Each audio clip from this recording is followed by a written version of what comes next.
Bonjour à tous. Aujourd'hui, nous allons parler de reprise d'archet, c'est-à-dire ce qui se passe quand on change de sens d'archet.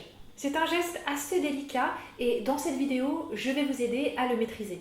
Et avant de continuer, n'oubliez pas de vous abonner à ma chaîne pour de nouveaux tutos autour du violoncelle chaque semaine.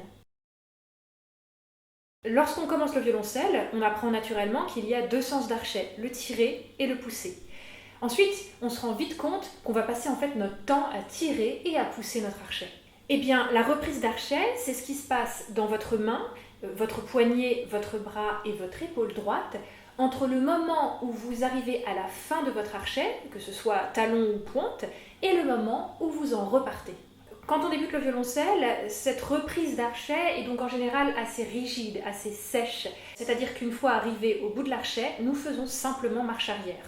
On entend alors des arrêts ou des à-coups entre chaque changement d'archet, ce qui nous empêche de garder un joli son continu et de phraser les mélodies. Imaginez-vous, alors que vous êtes au volant de votre voiture, arriver face à un mur. Eh bien, si vous conduisez tout droit jusqu'au mur, vous allez être obligé de vous arrêter, de passer la marche arrière et de faire demi-tour. Mais si vous anticipez le mur et que vous faites demi-tour plutôt sans vous arrêter, il n'y aura pas d'arrêt et vous resterez en marche avant. Eh bien, la reprise d'archet, c'est pareil. Si je me contente de faire marche arrière à la fin de mon archet, je vais être obligée de m'arrêter à chaque fois.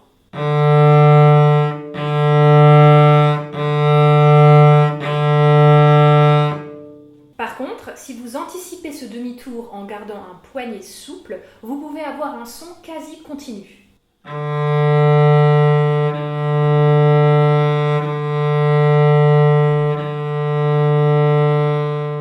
Dans le premier exemple, la version marche arrière, j'ai simplement rigidifié ma main, mon poignet, mon bras et mon épaule. Du coup, je ne pouvais pas avoir ce retour souple.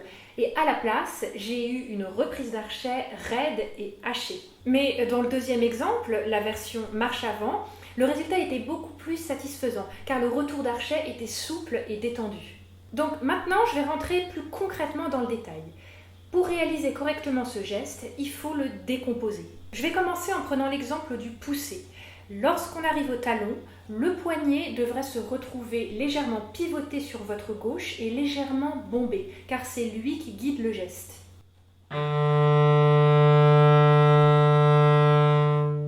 Arrivé à la fin de la mèche, le poignet reste moteur et repart dans l'autre sens en anticipant ce demi-tour et en entraînant la main qui du coup ne s'arrête pas. Le résultat consiste en un décalage entre le poignet et la main. Le poignet guide car il est moteur et la main suit. Le dessin de cette courbe est précisément ce qui vous permet d'avoir un retour d'archet souple. L'objectif final est d'isoler musculairement le poignet afin que la main soit complètement détendue et pas du tout active dans le processus. Alors attention à ne pas essayer de contrôler ce mouvement, car sinon vous serez tout aussi rigide alors que vous aurez l'impression de l'exécuter correctement. Il s'agit ici d'essayer de se détendre autant que faire se peut et de prendre bien conscience du poignet qui est le principal moteur du geste. Lorsque vous arrivez à la pointe, le poignet devrait se diriger vers la droite en se creusant légèrement.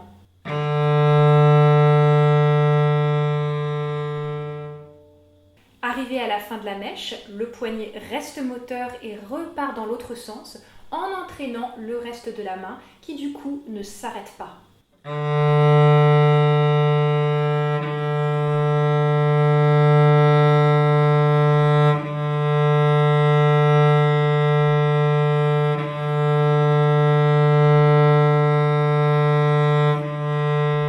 Ce geste est très long à maîtriser au violoncelle, donc c'est important de laisser le temps au temps et de ne pas vous décourager.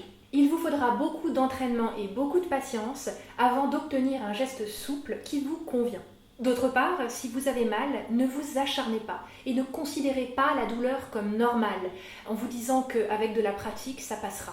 Dans ce cas, faites une pause, allez faire un tour et recommencez plus tard ou le lendemain, tranquillement, sans vous énerver.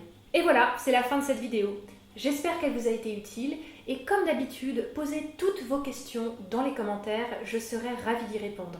Merci à tous et à bientôt.